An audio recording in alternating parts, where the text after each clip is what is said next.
नामदेवा, आपण चालतोय कुठं? आळंदी नामेग्राम आहे, तिथे 4 भावंडे राहतात, त्यांच्या भेटीस. ते ज्ञानेश्वर आदी.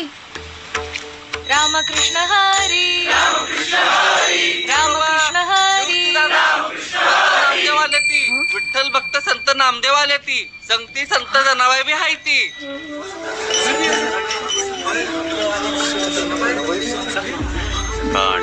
पांडुरंग या चला. नामया, तुम्ही निवृत्तींना उलट नमस्कार नाही केलात? नामा म्हणे, काय बंधू यांचे चरण, अंगे परब्रह्म मजपाशी. पण रोज विठ्ठलाशी मी बोलतो, ह्या पोरांना नमस्कार करून मी लहान खाऊ. पांडुरंग पांडुरंग. पण